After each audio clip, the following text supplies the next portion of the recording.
నమస్కారం. ఆంధ్రప్రదేశ్ న్యూస్ కు స్వాగతం. భారతదేశంలో భారీ పెట్టుబడులు పెట్టేందుకు జపాన్ సిద్ధమైంది.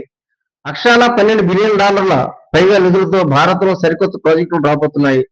న్యూఢిల్లీలో ప్రధాని నరేంద్ర మోడీ, జపాన్ ప్రధాని సునైన్ తగైచల అధ్యక్షతన జరిగిన భారత్ జపాన్ ఆర్థిక ఫోరం లో ఈ కీలక నిర్ణయాలు తీసుకున్నారు. 2015 నుంచి ఇప్పటి వరకు ఇరు దేశాల మధ్య 129 ఒప్పందాలు కుదిరినట్లు జపాన్ ప్రకటించింది. అత్యాధునిక సాంకేతికత, సెమీ కండక్టర్స్, గ్రీన్ ఎనర్జీ రంగాల్లో జపాన్ దాదాపు $12 బిలియన్ పెట్టుబడి భారతదేశంలో పెట్టనుంది. పర్యావరణ విషయంలో భాగంగా దేశంలో ఏడాదికి 4 లక్షల టన్నుల సామర్థ్యం గల భారీ గ్రీన్ అమోనియా ఉత్పత్తి ప్లాంట్ ను ఏర్పాటు చేయనున్నారు.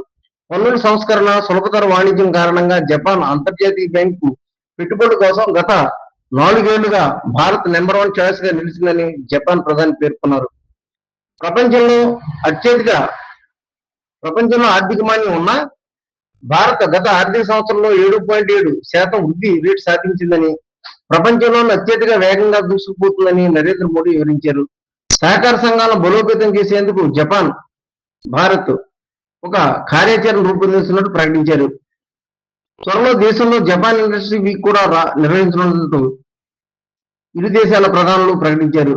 మరిన్ని జాతీయ, అంతర్జాతీయ తాజా వార్తల కోసం చూస్తూ ఉండండి ఆంధ్రప్రదేశ్ యూట్యూబ్ ఛానల్. ధన్యవాదాలు. మరిన్ని వార్తల కోసం ఆంధ్రప్రదేశ్ ఛానల్ ను లైక్ చేసి, సబ్స్క్రైబ్ చేసి, షేర్ చేయండి.